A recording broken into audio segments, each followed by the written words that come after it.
여러분 안녕하십니까, 진성호입니다. 이재명 더불어민주당 대표가 오늘 검찰의 소환조사를 받지 않았습니다.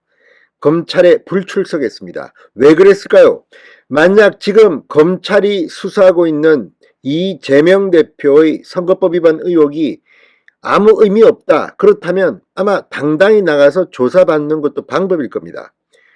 물론 지금 민주당은 의원총회까지 열어서 이 검찰 출석에 응하지 말라고 권유했다고 이야기하고 있습니다만, 이재명 스타일로 봐서 정말 죄가 없다면 그래 갈게, 가서 조사받지 뭐, 그럴 수도 있습니다. 그런데 이재명은 가지 않았습니다.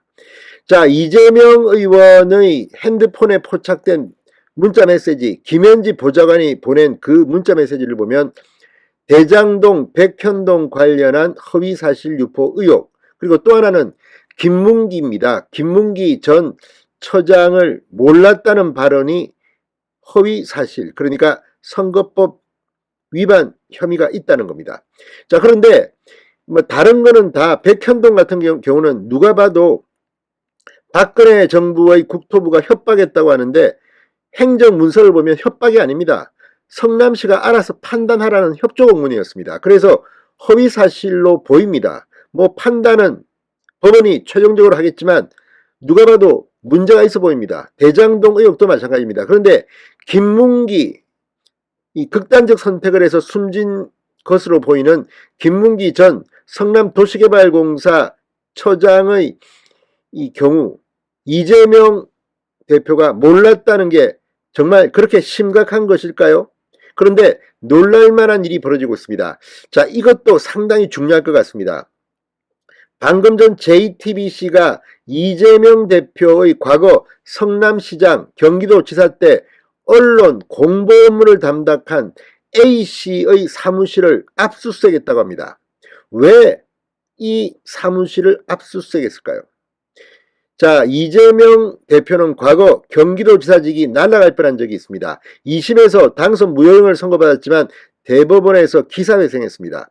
그때 대법원의 판결 요지는 이게 의도된 발언이 아니라 즉흥적인 발언이었기 때문이다, 이런 취지였습니다.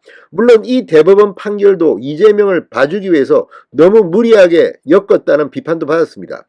그런데 여기서 중요한 것은 이재명 대표가 과거 언론 인터뷰에서 김문기를 몰랐다고 한 발언을 굳이 콕 찍어서 검찰이 왜 선거법 위반 허위사실 유포의 혐의 중 하나로 적었을까요? 대장동, 백현동, 그리고 김문기입니다. 자, 그런데 이 김문기가 누군지 몰랐다는 이재명의 인터뷰의 공보자료를 검찰은 찾았던 것으로 보입니다. 자, 만약에 이게 즉흥적인 언론 인터뷰가 아니라 공보자료에 의도한 자료였다면 이재명 대표는 선거법 위반 혐의에 걸릴 가능성이 있습니다. 물론 예단하지는 않겠습니다. 이게 검찰이 수사를 해야 하고 법원이 판결을 내려야 합니다. 그때까지는 무죄 추정 원칙이 있습니다. 그럼에도 불구하고 과거 정치인들이 이 선거법 위반으로 수사를 받을 때, 뭐 예를 들어서 오늘 정우택 의원, 오선 의원입니다만 이런 말도 했습니다. 내가 과거에 말이지 무슨 배너 광고를 하는데 내 출신지가 잘못돼서 이것 때문에 수사를 받고 재판을 받고 벌금 80만 원형을 받았다. 이 작은 하나의 사실이 틀려도 그런데 이재명 대표가 대통령 선거에서 당선될 목적으로 김문기를 알면서도 몰랐다고 이야기했다? 그럴 수가 있습니다. 자, JTBC가 방금 전 상당히 놀라운 보도를 했습니다. 이재명의 측근, 공보 담당자의 사무실을 압수수색했다는 겁니다. 왜 그랬을까요? 진성호의 융단 폭격 시작합니다. 이재명 민주당 대표를 융단 폭격합니다. 방송에 앞서 아직 진성호 방송에 구독자가 아니신 분은 붉은색 구독 버튼 눌러주십시오. 더 좋은 방송으로 보답하겠습니다. 자, 검찰이 지금 이재명은 검찰에 출석하지 않았지만 강제 수사를 계속하고 있습니다. 자, 이재명 대표가 경기도지사 시절에 언론 공보 담당이었던 직원 앞 사무실을 압수수색했습니다. 김문기 차장을 몰랐다는 이재명의 인터뷰가 미리 준비됐던 건지 아닌 건지를 확인하기 위한 걸로 보인다고 JTBC는 분석합니다. 이게 무슨 의미일까요?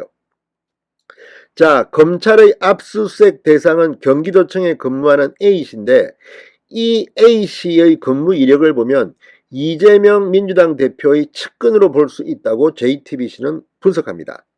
이재명 대표가 성남시장 때, 경기도지사 때 모두 언론 관련 업무를 맡았다는 겁니다. 검찰은 A씨 사무실 등에서 A씨가 당시 만든 공보 관련 자료를 확보한 것으로 알렸다고 JTBC는 보도합니다. 당시 만든 공보자료, 특히 지난해 12월 이재명 대표가 한 언론사 인터뷰 때 대장동 사업 관련자인 고 김문기 처장을 몰랐다고 답하는 과정을 들여다보기 위해서로 보입니다. 자, 이재명 대표의 답이 미리 준비된 것인지 즉흥적으로 나온 것인지 혐의 입증에 중요하기 때문이라고 합니다. 왜? 2020년 7월 대법원 판결 때문입니다. 이재명 대표는 2018년 지방선거 때 친형을 정신병원에 강제 입원시켰다는 의혹에 대해서 그런 일이 없다고 답한 혐의로 재판을 받았습니다. 검찰은 이 답변이 허위사실 공표라고 봤지만 법원은 의도된 발언이 아니라 즉흥적인 발언, 생방송 TV 토론이었기 때문에 즉흥적인 발언이라고 말해 표현의 자유로 인정해서 무혐의, 그러니까 무죄를 선고했습니다. 그런데 이번에 검찰이 고 김문기 처장을 몰랐다는 이재명 대표의 말을 사전에 짜여진 것인지 확인하는데 이 공보자료는 상당히 중요한 역할을 한다는 것입니다. 자, 검찰은 압수수색 자료와 함께 이재명 대표 측에서 만든 이 서면 답변서도 분석 중이라고 합니다. 결국 검찰은 이재명 대표의 기소 가능성에 무게를 두고 있다고 합니다. 자, 다른 건 모르지만 백현동, 대장동, 왜 김문기가 툭 튀어나왔을까? 이게 왜 선거법 위반의 3개 중 1개일까? JTBC의 보도를 보면 이해할 만합니다. 지금 민주당은 국민 앞에 쏴받는 야당 대표의 모습을 연출하려는 정치쇼라고 반발하고 있지만 상식적으로 너무나도 안 맞습니다. 이재명 대표 과거에 박근혜 대통령도 체포하라고 했습니다. 소환에 불응하면. 본인이 뭐 그렇게 대단합니까?